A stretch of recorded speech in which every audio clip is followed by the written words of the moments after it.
Welcome, Dr. Sarah Myhill, on what is the first episode of our new and brand new We Love Our Heart podcast series, because we really, after 5 years on, we want to get to the bottom of heart disease, and we want to help all those people out there who might be worried about heart disease, who might have a history of some kind of heart disease, had an event or not, want to know what to do. And I think you are possibly one of the best people to help me and many other people, many other listeners on this. Bless you. So, Dr. Sarah Myhill, great to be here with you. How are you? Fine, thank you. Absolutely fine. Had a lovely day in the garden, in the gorgeous spring sunshine. All right, getting plenty of grounding, sunshine, vitamin D. I'm sure we're going to go there as well at some point today. That's Cool. fantastic.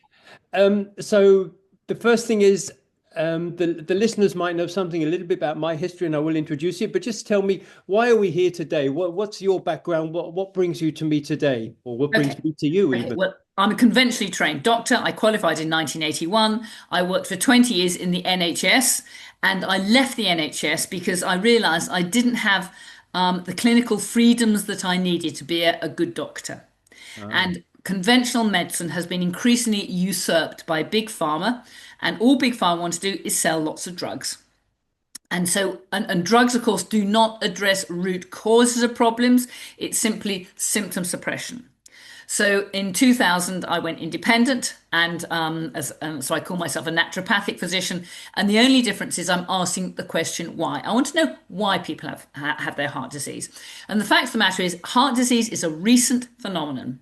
In the 1800s, early 19th century, heart disease was unheard of. There were no heart attacks. And there were some very brilliant physicians. If heart disease had been an issue, it would have been picked up. So it's a phenomenon of modern life. And this illustrates the point that the starting point to prevent and treat absolutely everything, including heart disease, is to mimic the life of our distant ancestors, the good bits, the diets, the micronutrient status, the freedom from toxic stress, but without the bad things. I don't want a neighboring tribe to come over and pillage my tribe. So we have security, that's good. I don't want to be cold in the winter. I like my thin, that's good. I want assured food supply, that's good. So we have to pick the best of both worlds. And if we do that wisely, then we can completely prevent and reverse heart disease. fantastic. Great to hear that. And stay with us for a little bit longer, listeners, because at the end, you're going to talk about my particular case of heart disease and how the last time we spoke, there was an incredible aha moment where I'm like, I've never heard that before. And that really makes a lot of sense to me. But before we go there, I get that all. I mean, I have had 2 heart attacks, I might have told you. And it's what became very apparent to me, and we're not anti-pharma at all or critical care, because goodness knows if I wasn't delivered to the hospital on the day of having a heart attack, who knows what would happen? I wouldn't be here. But it became apparent to me as well that I was given a cocktail of drugs when I left hospital without real explanation why. And the same kind of drugs were given to everybody, the same kind of doses, irrespective of their previous history, their body size, if you like. And this, and I think this whole one size fits all was what basically set me off on a journey to, as you say, to ask why. I've nothing against taking statins per se, and all these Ramapril and all these other beta blockers, but I want to know why, and I want to know, for example, what the alternative might be. And it's great to hear you talk like this, because We Love Our Heart is kind of built on a fundament that we want to just be curious. We want to be asking the questions. We want to swim a little bit upstream. Um, you know, I, I'm not the most popular person with my regular cardiologist, I have to be honest, because he always just says to me, "Where's the LDL? Your LDL's too high. We have to do something about this." And you know exactly. Luckily, my general physician, she's old enough to remember the time before statins. So she always says to me when she looks at my cholesterol levels, "I can remember a time when that was considered normal." Indeed, We're not, indeed. but Dr. Sarah, let me be clear, and also to listeners, we're not here to bash big pharma. We're not, and it's I always say it's everybody's individual choice. If that's what you feel happy with, then fine. But we want to talk about the alternatives, and as you say, so well, the root cause and how we can address that more. Okay. Well, the first comment I'd like to point out is that when cardiologists have conferences and go on holiday, suddenly the cardiologists are not there to treat acute cardiac events. And guess what? The mortality reduces. So I know you say, "Oh, I was rushed into hospital. I was very grateful for the cardiologist and all that for the care." But what I'm trying to say is cardiologists, we think we have to go into hospital for acute myocardial infarction because that gives a sense of security, but it doesn't necessarily reduce mortality. Sometimes the interventions can be as dangerous as the non-interventions. So there are two studies, one from America, one in Israel, where say when the cardiologists went to cardiological conferences and were not there, less interventions were done and survival was improved. So that's so. I might just add though, Dr. Sarah, that I was unconscious at the time, so I didn't have No choice in that. I Okay. didn't have any choice. I woke up actually on both occasions 10 days later in the intensive care. And we could talk about whether I certainly think for the second heart attack, I think they over exaggerated. I think there were a couple of, I think they're over dramatizing the whole thing, but never mind. Okay. I'll Well, turn the question. I'm interested in causation. And the Yeah. point about those drugs that you detail, statins, plate blood thinners and so on, they're not addressing root causes of. And there are two fabulous books by Malcolm Kendrick, which I'm sure you're familiar with, The Great Cholesterol Con and The Clot Thickens. The Oh, yeah. point here is that there is a kind of a perception that high cholesterol, high fat diets cause high cholesterol, which cause arterial disease. No, no, no, that is completely wrong. Cholesterol is an innocent bystander. It does not cause arterial disease.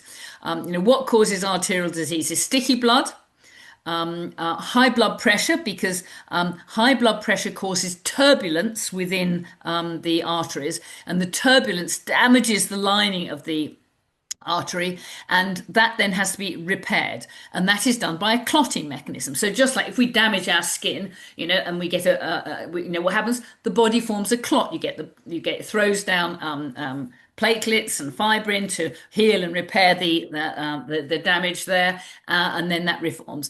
And so arteriosclerosis results from damage to the lining of the blood vessel. And the three big causes of that are: one, sugar, which is sticky; two, turbulence, which is increased by blood pressure; and three, homocysteine, which we touched upon. And there are Yeah. many other causes like inflammation. And the most pro-inflammatory thing is probably that's facing us in the modern world is probably spike protein. Heavy metals damage the lining of blood vessels. Pesticides and chemicals damage the lining of the blood vessels as well. And it's the healing repair process that involves scabs and clotting and fibrous tissue, which narrows the blood vessel, and that's what causes, drives arterial disease. But it takes decades for that damage to occur. It's decades of Western lifestyles that create that, but it can be stopped in its tracks by following evolutionary correct lifestyles. The starting point is a low Just want to pick sugar up on diet. one little thing you said there, because just to be clear, you said sugar damages the arteries. Now, isn't that the same as insulin? Insulin also damages the arteries. No. No, well, it's secondary. The Yeah. primary thing is when you have high blood sugar, yes, you get high insulin because Yeah. that's what the body brings, the mechanism by which the body lowers blood sugar. But if you're eating sugar all the time, you eventually get insulin resistance. And that, of course, is type 2 diabetes. But insulin doesn't damage the lining of the blood vessels, it's the sugar. Right. And as my Nottinghamshire patients used to say, sugar's the booger. And sugars and carbohydrates are so addictive, cheap, convenient, easy, which is why we consume them all the time. But sugar is the number one thing, and that's why diabetics have a very high risk of arterial disease because their average blood sugar is running high all the time. Well, I just want to add something to that because I was a competitive triathlete, so a very keen cyclist, and we were brought up on the mantra, and I'm sure you know what I'm about to say, high carbs are good. You have to load up on carbs before your training, before a competition. And I mean, there's even, I heard something that I've got it on my YouTube about this was all a bit of a myth, actually, apart from the fact that when you're dosing up on high carbs, of course, your body's turning those carbs into sugar. And so you're ripping apart your arteries by doing high intensive work on on a high carb diet, right? Of course, in that high intensive work, your blood pressure is probably going to be high too. And especially when you're competing, your blood pressure is going to be high. I'm going Right. to tell you a story now, and I love Yes. stories. And this pertains to the 1991 Gulf War. Frontline troops were told, we can't guarantee to support you for 5 days. So when you go out fighting, you've got to carry everything you need for 5 days. Now, if you are a soldier in the front line, the last thing you want to do is run out of ammunition. So these soldiers carried ammunition at the expense of food. By day 3, 4, and 5, they were hungry. The army runs on sugars and carbs. They were hypoglycemic, and all the deaths from friendly fire occurred in those from those hypoglycemic soldiers who had low blood sugar and they made bad decisions. So, Dr. Kieran Clark, who's a researcher at Oxford University, was commissioned by the United States Army. What's the best fuel for these frontline soldiers to be carrying? So it's, which will ensure good energy delivery, but not too heavy to carry. And to cut a very long story short, she came up with beta hydroxybutyric acid.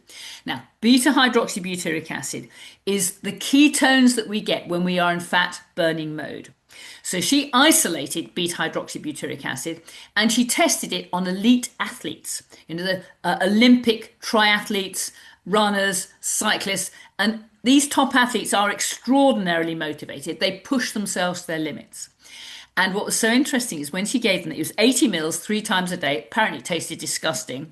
80 mils 3 times a day. They all improved their performance, sometimes up between 7 and 15%.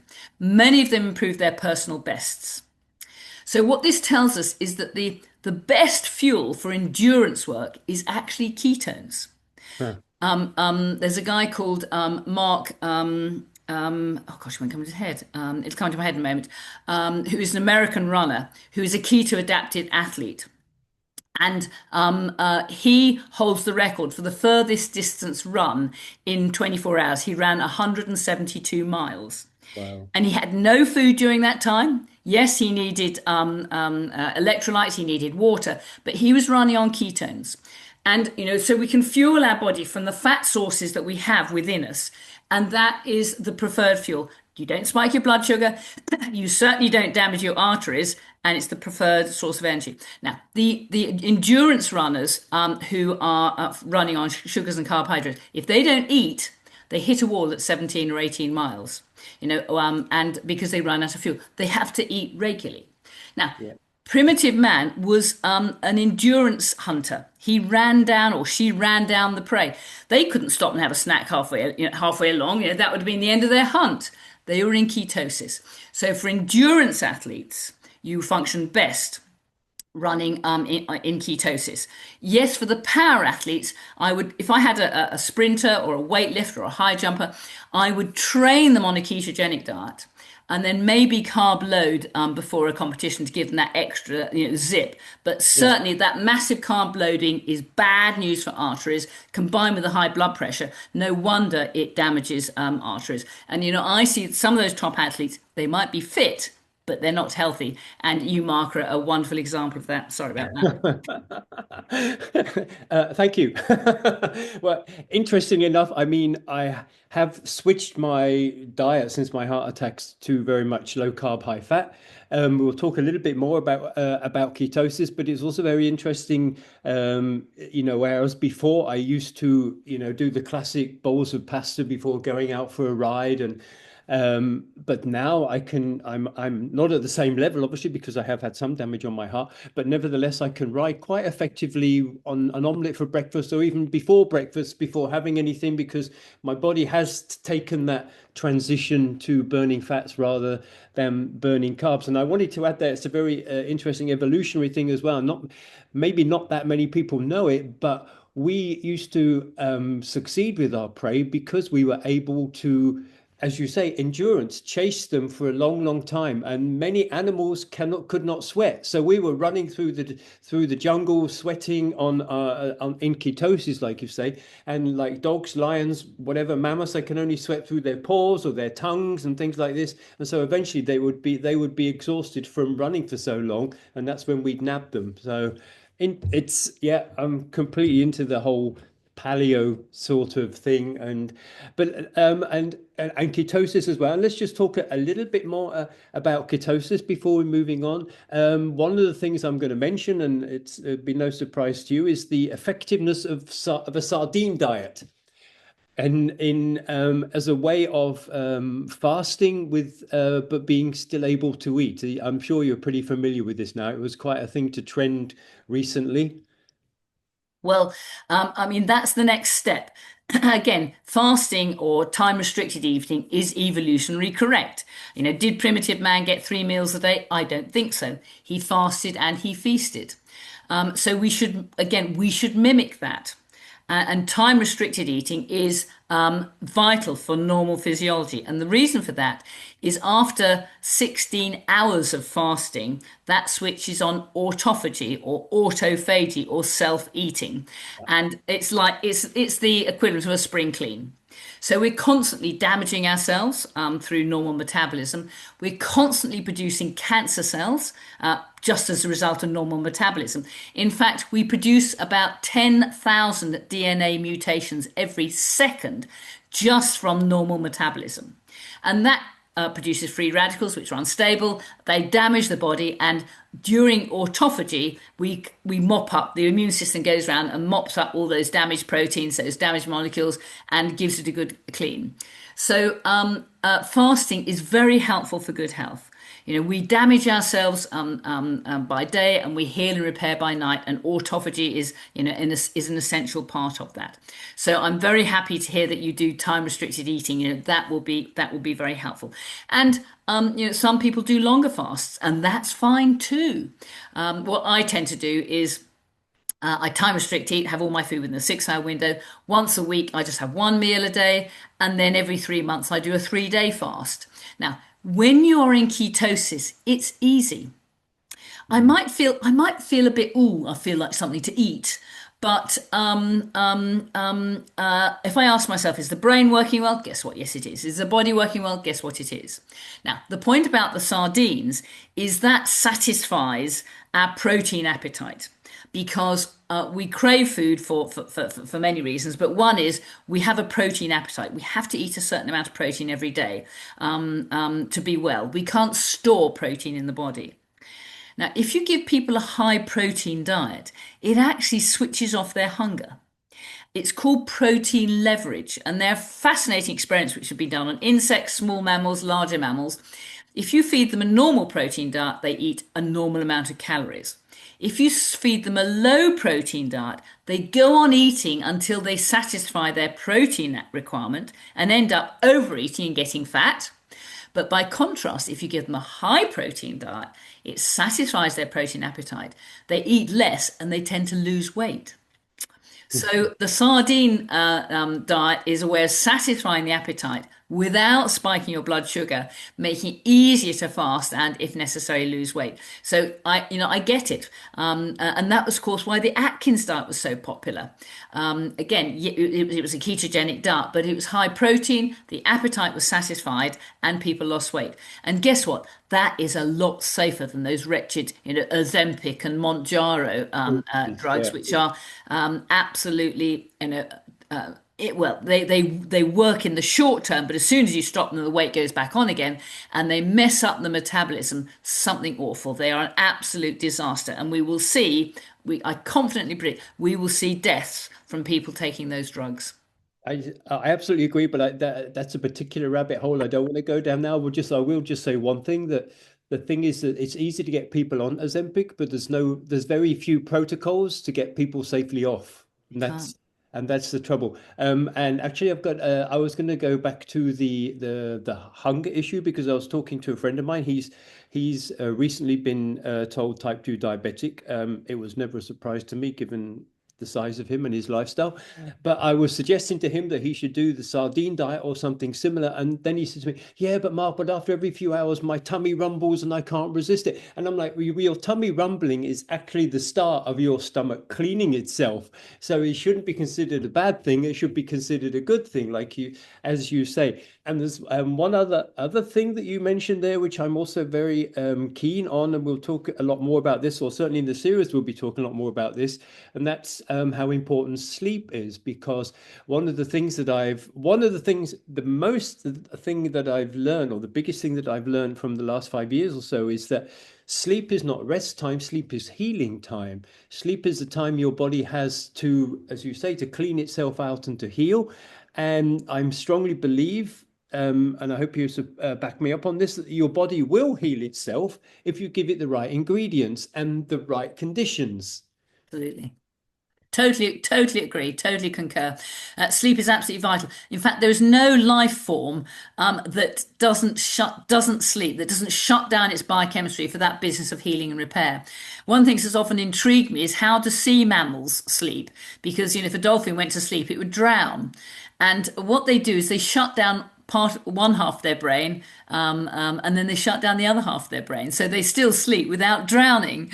I think Many it's fascinating. people like that, Dr. Sarah, who seem to be shutting down as parts of their brain and at different times of the day. But the other thing, so sleep is great, and I know the other topic that we can both talk about and get quite excited about, and one of the other things that I've really learned in my journey, so to speak, or our journey, is that water plays such an important role in the healing of the body and generally in the function of the body.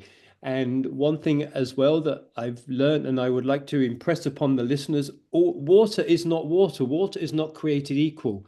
And no matter how expensive that, water is in that nice plastic bottle or even glass bottle, water doesn't like to survive in those sort of conditions. And I think you know where I'm going with this. I'm going to talk about, I want you to talk a little bit about, easy water and how the body likes to, how the body uses the water in this kind of gel sort of state. Okay.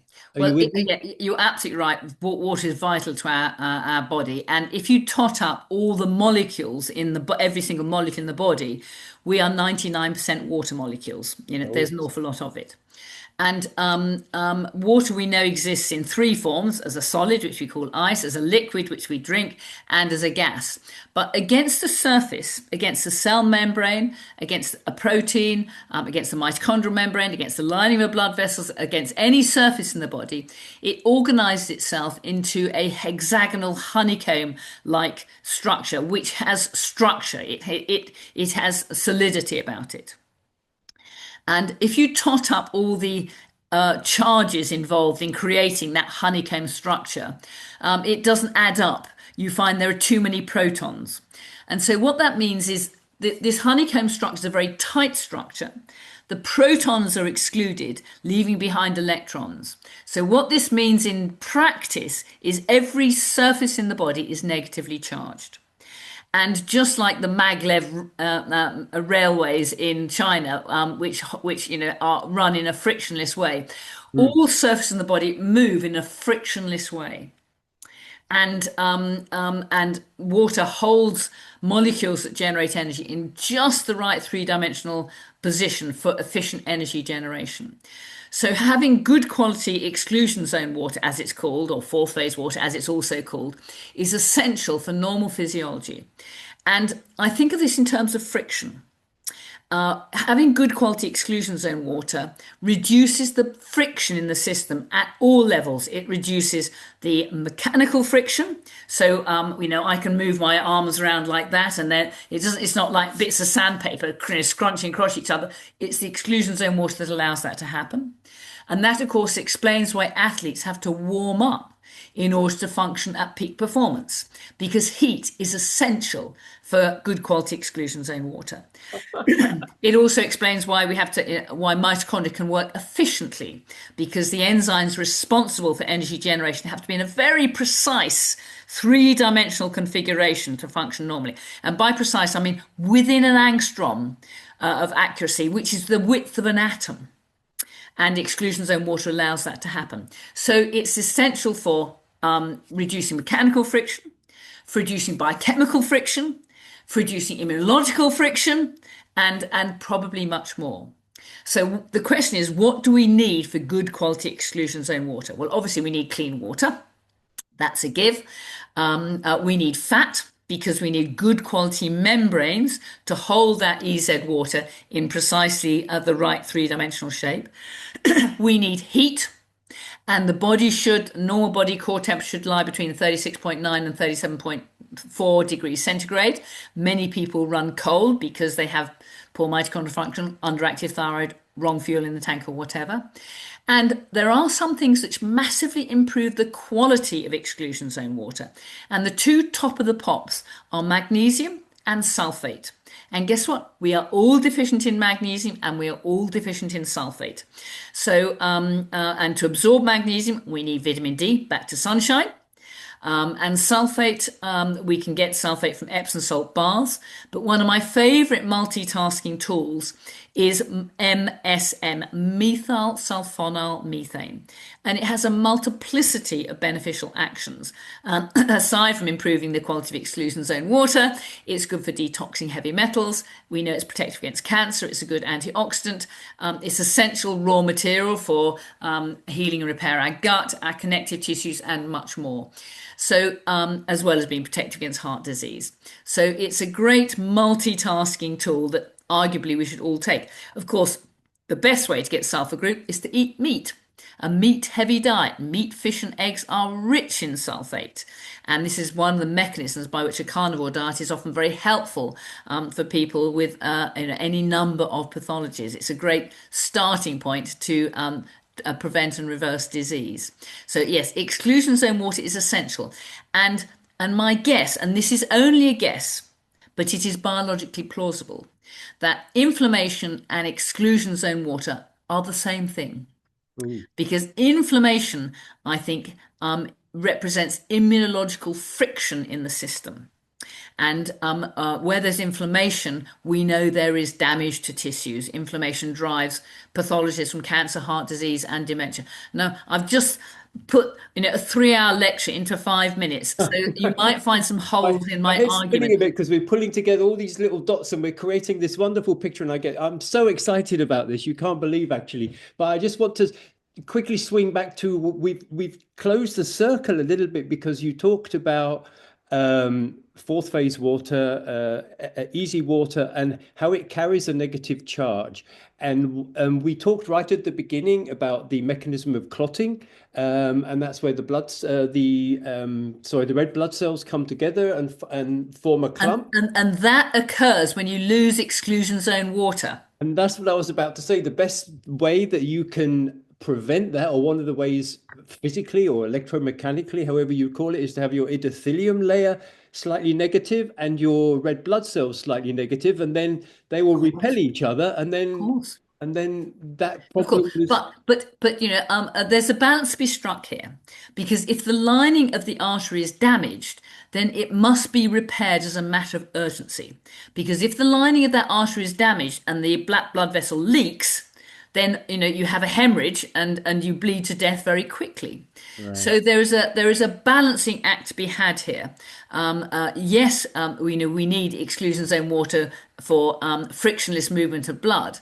But when the blood vessel is damaged, then the healing repair process needs to swing into action, and that's when we need platelets, we need fibrinogen to plug that hole before it leaks. Right. And the whole business of clotting is a very fine business. I mean, one of my favourite vitamins is vitamin K. Vitamin Right. K has the very desirable property. It lines blood vessels. Now, when the blood vessel is intact, it inhibits clotting. But when the blood vessel is broken, it promotes it. And of course, that's a very desirable state of affairs. So vitamin K is important. And guess what? We're all deficient. How do we know we're all deficient? Pregnant mums are deficient. Their babies are deficient. And all babies have to be injected with vitamin K at the moment of birth to prevent hemorrhagic disease of the newborn. So we should get vitamin K from well, a high meat diet, of course, a carnivore diet gives us lots of vitamin K. A healthy microbiome will synthesize vitamin K. But the fact of the matter is, deficiency is very common. Okay, I'm getting too excited, so I'm going to calm down. But okay, so I would consider myself something of a carnivore, high protein diet, but I have to be fair that I have come across people with excellent blood work who are vegetarians, and I always say, you know, diet is an individual thing, and if they're happy with that, then they're happy with that. You and I know as well that there need to be some other supplements to have the ideal sort of amino acid balance. Well, you say excellent blood work, but the awful thing is the blood work that's done is not looking for true pathology, and is not looking at cause. For example, it doesn't measure the quality of exclusion zone water. For Mm. example, vitamin K levels are never looked at. For example, a serum magnesium is not a good reflection of magnesium stores. Sulfate is never measured. So all these things which we know are vital Mm. for protecting us from arterial damage, don't appear in normal blood work, as it's called. And the cardiologists, as you know, tend to concentrate on cholesterol, which, as I say, Totally. is an innocent bystander. It does not cause arterial disease. Dr. Sarah Myhill, we've been going for half an hour already. I've completely lost track of the time. Before we finish, though, and first of all, tell everyone where they can find you. I know you have some wonderful supplements. You mentioned them already. I know you're not the classic sort of. This is why I mentioned. This is I suggested a supplement, and by the way, you can buy it from me because actually I couldn't, even though I tried. Well, no, I'm not in, and I'm not in the business of selling supplements. I'm in the business of disseminating information, and I've got a website where there's lots of information on there. I would love to put all my books on the website, but my publisher would sack me if I did that. But so there's some useful information, in the books, and I'm very happy to send you my. What I'll do, I send you my cardiology chapter, and you're welcome to send that round your members. But it's all about asking the question why and going back to root causes. And if in any doubt, think evolution. Go back to evolutionary biology. I've jumped around horribly, and this is partly my fault, Mark. It's I not think your what we fault. need to do maybe is, if we're having half-hour sessions, let's do a half an hour on diet and blood sugar control, half an hour on cholesterol, half an hour on homocysteine, half an hour on poisoning and detoxification. These are all lectures that normally take 3 hours, but I'll try and boil them down. But otherwise, we're going to Be jump around careful people. what you wish for, Dr. Sarah, because I could talk to you in a series of episodes for the rest of the year. But one thing to close this one off, and this was the bombshell that I teased at the beginning of the episode, and you mentioned it already. I had my heart attack during a competition on a very hot day, running at very near my peak heart rate for an hour and a half. And I had a sudden cardiac arrest shortly before the finish line. And you suggested to me the other day what the probable cause was. And you've mentioned it already, but I want you to just hit us with it Okay. now. Well, the clue from this came from the Great Northern Run, which is about 2007 or something like that, which was a half marathon, 13,000 competitors. Four people dropped dead. Now, when it came to post-mortem, they were. Do you know what the diagnosis was? And that's, it's shameful. The diagnosis was sudden adult death syndrome. I mean, you couldn't make it up, could you? But we have to think. Now, I don't know what they died of, but we have to think what is a biologically plausible mechanism. Now, for the heart to contract, it needs calcium. For the heart to relax, it needs magnesium. And magnesium deficiency, as we've touched upon, is extremely common. Now, when you run, you sweat. And when you sweat, sweat is comprised of everything that's in the bloodstream minus the solid bits. So you don't sweat red cells, white cells, and proteins and platelets and fibrin, but you do sweat electrolytes. And when I say electrolytes, we're not just talking sodium and potassium. We're talking calcium, magnesium, zinc, copper, selenium, chromium, molybdenum, the whole shooting match. Now, this was a very hot day. People are sweating a lot. And losing, but in losing a lot of sweat, they would have dropped their serum magnesium. And my guess is that in dropping their magnesium, they had enough calcium to contract, but not enough magnesium to relax. And their hearts stopped in systole. They had cardiac arrests. And they didn't have enough magnesium for their heart to relax again. So my guess is that the cause of your cardiac arrest was acute magnesium deficiency. And what this means is that when athletes hydrate, they must hydrate with all the electrolytes, not just sodium and potassium. And I have got one preparation called Sunshine Salt, which has got all the electrolytes, but you need extra magnesium. And the more you run, the more magnesium you should have. And for magnesium to be absorbed, you need vitamin D. And I recommend 10,000 international units daily. That is the NOEL, the No Observed Adverse Effects limit. It's equivalent to about half an hour of sunshine. Guess how much sunshine primitive man got? About 12 hours of sunshine. It is impossible to overdose on 10,000 IU of vitamin D, but it's absolutely essential we all take that, especially in the winter when there's no sunshine. And in fact, we can finish on that bombshell, but I know also that some doctors get a bit scared about prescribing that amount of vitamin D. But I also know that that was some test that went wrong in the 60s where one person died. And then since then, vitamin D has become, oh, no, you mustn't have too much of that. But That's another big subject. But the fact is, 10,000 is only, I say, half an hour of sunshine. It's a small dose, and there's a wonderful doctor in Brazil called Dr Coimbra who often uses 50 or 60 or 70,000 IU to treat inflammatory conditions. At that dose, you have to keep an eye on the serum calcium. But when used properly, less than 1% of participants run into problems with calcium. That is the only toxicity of vitamin D. It's gloriously safe stuff. It's one of the most important anti-inflammatories in the body, and we are all deficient. Dr. Sarah Myhill, it's been an absolute pleasure to talk to you for the last half an hour. I look forward to catching up with you very soon again.